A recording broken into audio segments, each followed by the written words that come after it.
documented with faces and digital representation of the people who benefit from these programs. I'd like you to speak to critics who say that the impact of this program has not really been felt, because I mean, if you look at the statistics of those who are poor in Nigeria, it has improved. It didn't decrease despite these programs. So tell us,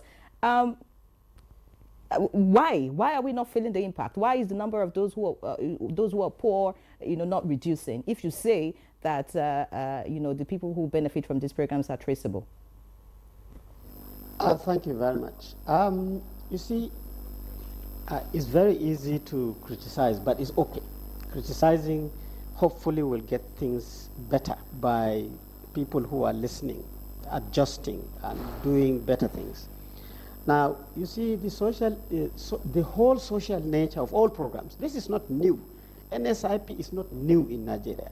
Abuja did FIP, Family Economic Advancement Program. It's exactly the same thing. After Abuja, when Abdul Salam came, he continued that, but when President Obasanjo came, he first of all did a very light poverty alleviation program, but he ended up with NAPEP. It's exactly the same thing. Then after President Obasanjo, Yar'Adua and Jonathan, if you could remember, established UWIN and SureP. It's exactly the same thing. And then President Buhari started the NSIP, and it's sustained by this government because it's a government of continuation. So and you learn, you must learn. Normally you do not get 100%. Even as a student sitting in a class being taught every day by your lecturer, you don't get 100%.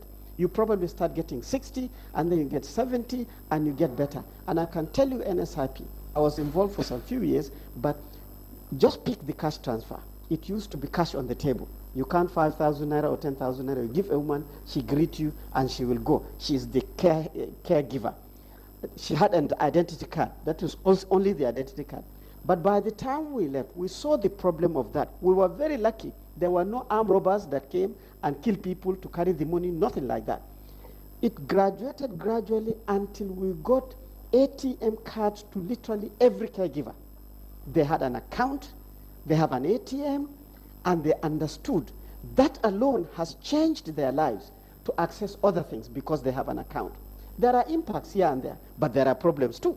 Just like the Honorable Minister is saying, yes, some people can squeeze through the system, but when you are very strong with your monitor and evaluation, you can pick these people, and that is how you improve. Empower. Honorable Minister is right too. You too, you are right too. There are people who are not supposed to be on the register. They have a job somewhere, and they are registering. But you see, that process has to be with the program of, if you are a civil servant, you are in a register somewhere that it will pick your name up. And we started picking these things up.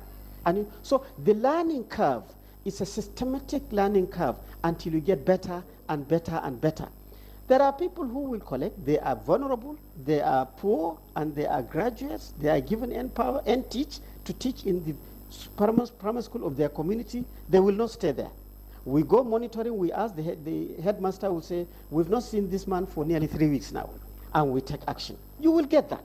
There is no way you can, all these people will go to the school, will go to the healthcare, will go and advise farmers as you designed. That is the merits of social intervention. School feeding. We have caught, in Nasarawa State here, the focal person was, because we did not have the list of the students. And remember, the students you have today as class 1, next year they will be in class 2, next year they will be in class 3, and by the time they pass class 3, they will expire. So every year you have to be, so we were documenting the schools. We have caught schools where there is connivance to increase the number, and we were paying this directly. But the merit of NSIP is that all these payments are done to accounts. There's nobody, the cook is paid in their account. The aggregator who is collecting the food is paid in their account. So it's very easy to catch people. Empower, every single beneficiary is paid in their account. There's nothing like I call you, I pay you, and you give me something. Same thing with JIP. All the beneficiaries are paid in their account. So there are foundations and there are lessons that we have learned. But certainly when you reform these things and you jump very quickly, you may lose the merits of experience in the past. And that is why partnering with the state, that is where the ministry should concentrate. There is politics in the states. There is all sorts of sentiments in the state. If you're not very closely looking at that, you will have problems. So that has to be strong. But the federal government should not have staff at the state level. You must build up the partnership to ensure that the whole state system is working at pace or at par with the federal system. Then it can work. But these are things. But finally, before you stop me, I want the Honorable Minister also to start thinking about resources. This is very expensive. This 30 or whatever is not going to do it. It's very expensive. That is why you must be able to be part of the what we call the service-wide vote system. Otherwise, it's impossible to do. This is very, very, very expensive. So this is something that the Honorable Minister, and I'm sure you are thinking about it, should think more to make it a smoothly flowing program for Nigerians.